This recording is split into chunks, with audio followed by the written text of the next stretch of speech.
And today's gratuitous food shot is chicken cascale.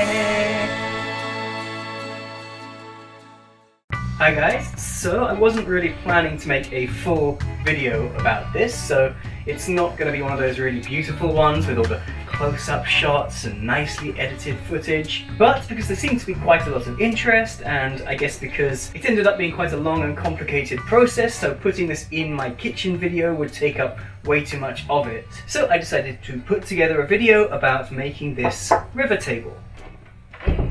It's more or less finished now. I just need to put on the legs and then get it in situ when the kitchen gets renovated. But yeah, let me walk you through the process. So first, you need a handsome piece of wood.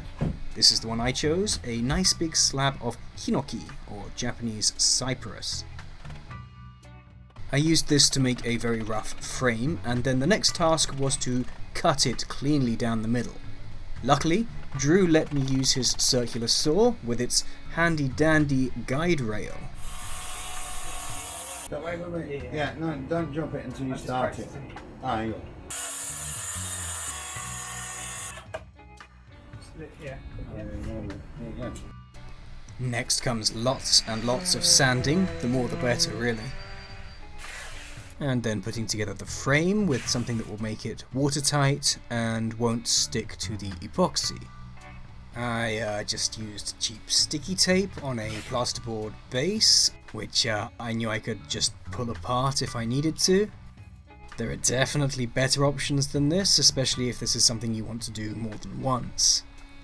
Pop our 2 pieces of wood into the frame and we're just about ready to start pouring, although first we should put a light coat of epoxy on the wood.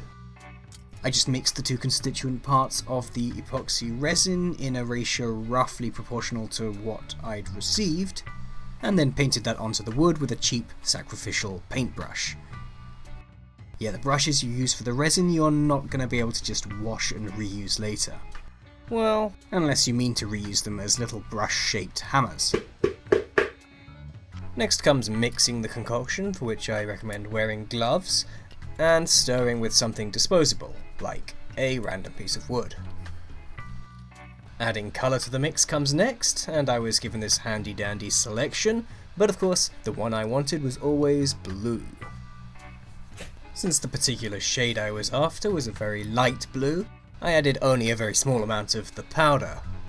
Most of the tables I've seen opt for a much kind of darker, richer blue, but I think it looks nicer the more, evocative of water it is, so I went for as light as I could. Then, exciting times, the first pour. Although this isn't that thrilling, really. You can't pour the whole thing at once or it will cure very unevenly and be very brittle. So this initial pour is basically to set that kind of base level and make sure there aren't any big leaks, which thankfully there weren't. I used a heat gun to get rid of all the little bubbles, and then left that to harden for a couple of days. A similar process for the next and biggest pour, giving the epoxy mixture a good stir with another random stick. Then more of the coloured powder, not too much, and further kind of therapeutic stirring.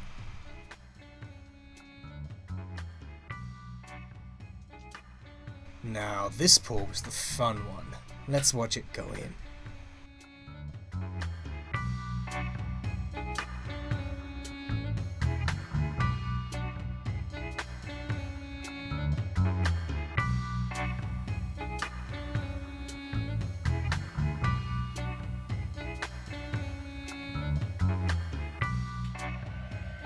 And that was about it for my main pour.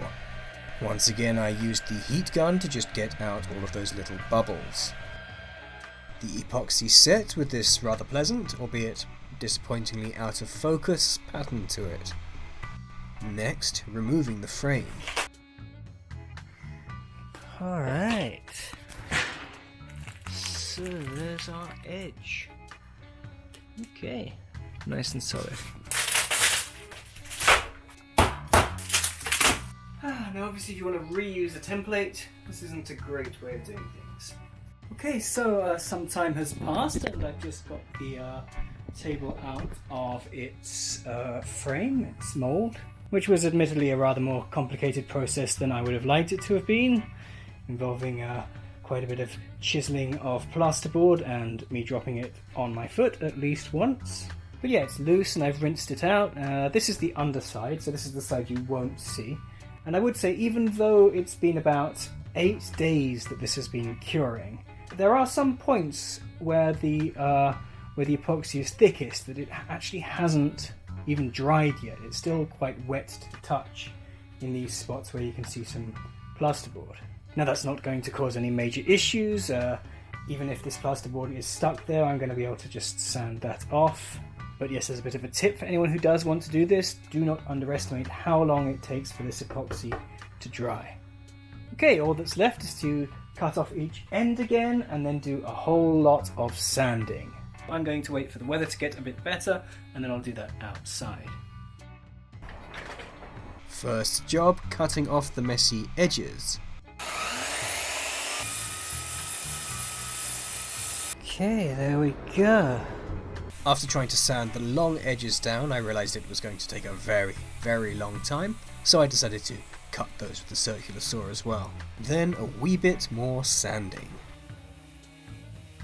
Okay, these should be the last steps. I've done a fair bit of sanding and it's left this kind of white residue on everything.